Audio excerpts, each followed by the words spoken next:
노인을 공경하고 보물 밥그릇을 얻다. 한 노인이 있었습니다. 북경의 문화재 기관의 직원이었죠. 노인은 슬하에 딸 둘과 아들 하나를 두었습니다. 아내는 일찍이 세상을 떠났고 아버지와 어머니의 역할을 함께해야 했죠. 3명의 아이가 취직하고 결혼할 때까지 뒷바라지를 했습니다. 노인은 먹는 것과 입는 것을 아끼며 평생을 옷 몇 벌로 버티며 살았죠. 그는 당시 많지 않던 수입을 모두 자녀를 위해 썼습니다. 특히 막내 아들을 신경 썼습니다. 자신은 아까워서 못 먹더라도 아이에게는 꽈배기라도 하나 사서 꼭 먹이곤 했습니다. 늘 그렇게 챙겼죠. 설 명절에는 돼지고기를 조금 사서 먹였지만 자신은 국물 한 모금도 먹지 못했습니다. 그만큼 자식을 사랑했습니다. 정말 훌륭한 인품과 교양을 갖춘 사람이었죠. 노인은 나이가 들어서 퇴직을 했고 아내도 곁에 없었습니다. 어느 날 심한 감기에 걸려 고열과 기침이 계속됐습니다. 몇 개월이 지나도 낫지 않았죠. 자식들이 와서 아버지를 간호했습니다. 큰딸과 막내 아들이 와서 자주 아버지를 간호했습니다. 그런데 아버지를 간호하는 동안 툭하면 질문을 했습니다. 아버지, 저희가 어렸을 때 말씀해 주셨던 그 골동품 말인데요. 황제가 썼다는 밥그릇이요. 어디에 두셨어요? 자식들이 이런 질문을 할 때 노인은 자식들의 표정을 봤습니다. 욕심과 탐욕이 가득한 느낌이었죠. 노인은 한 가지 수를 냈습니다. 집안에 숨겨놓았지. 나중에 시간이 되면 보여주마. 그 후로 3명의 자식들은 자기가 제일 효자라며 경쟁하듯 찾아왔죠. 툭하면 먹을 것을 가져오고 통닭이나 술 반 병을 사오기도 했죠. 아버지의 병이 낫고서도 이런 행동은 계속됐습니다. 얼핏 보면 효자효녀 같았죠. 노인은 또 한 가지 수를 냈습니다. 자식들을 모두 불러 모았습니다. 사실 이 밥그릇은 나라에 돌려줘야 하는 물건이다. 왜 그런지 비밀을 얘기해 주마.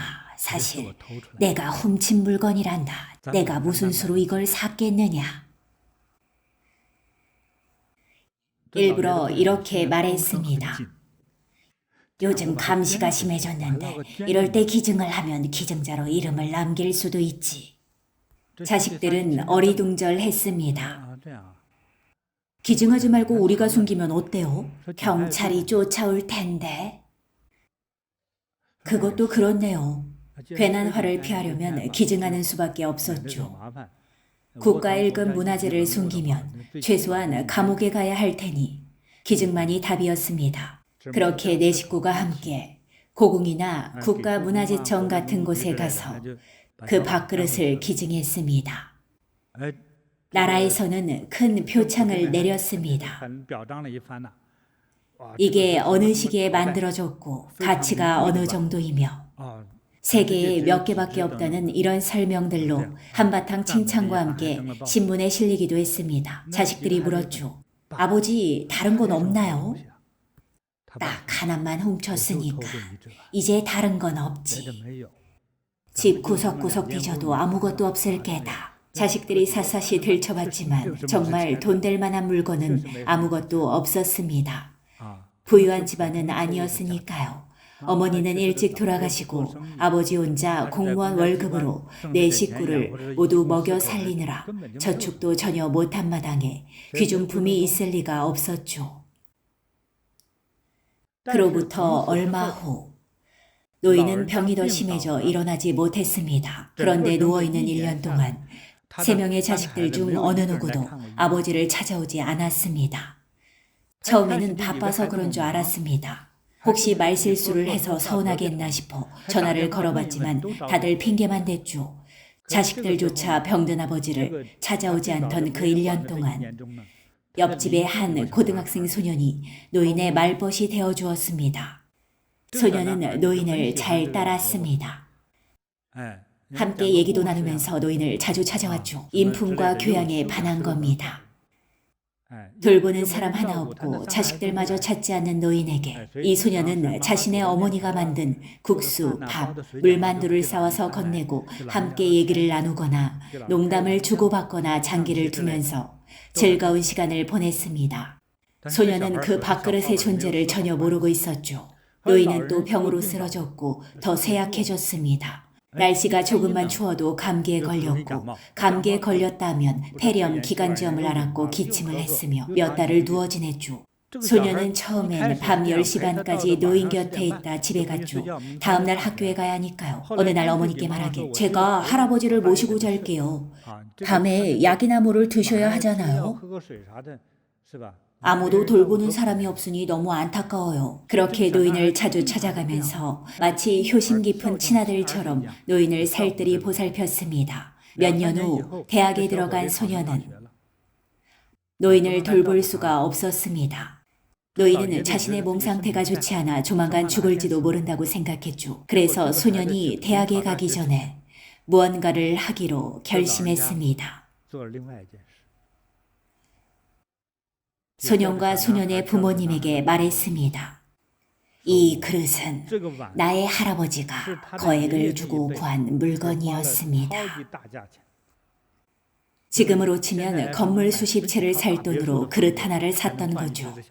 그만큼 귀중한 겁니다. 그런 그릇을 2개 사서 영원히 팔지 않고 집안 대대로 물려주려 했죠. 하지만 노인의 자식들은 효심은 전혀 없고 그릇 생각만 가득했습니다.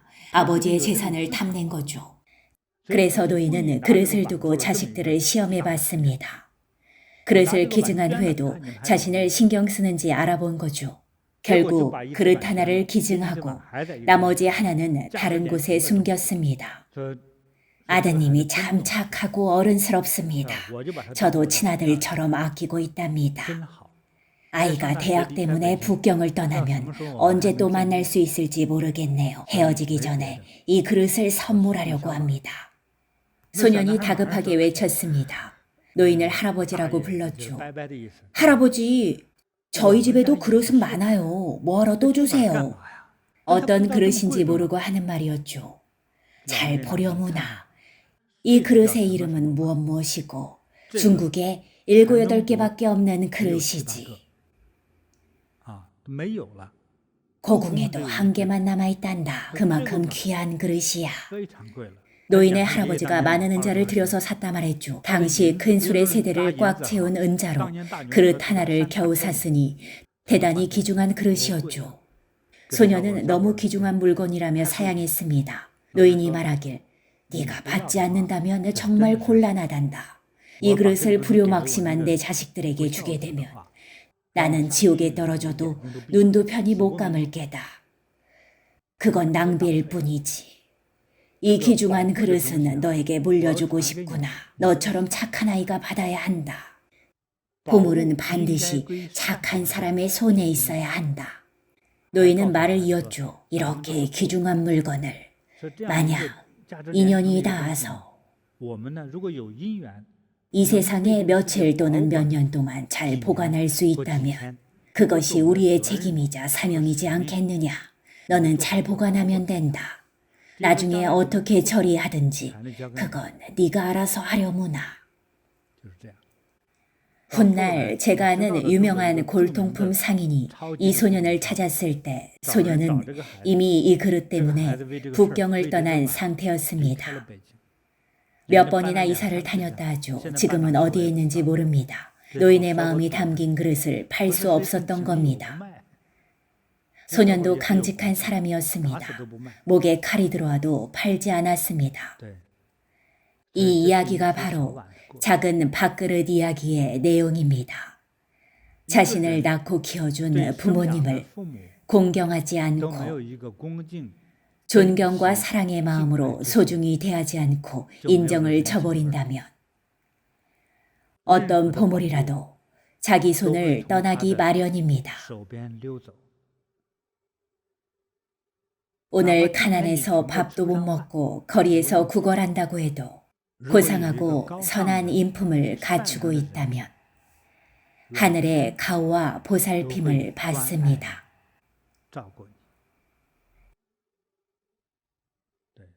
여러분도 오늘의 얘기를 통해서 깨닫는 바가 있길 바랍니다.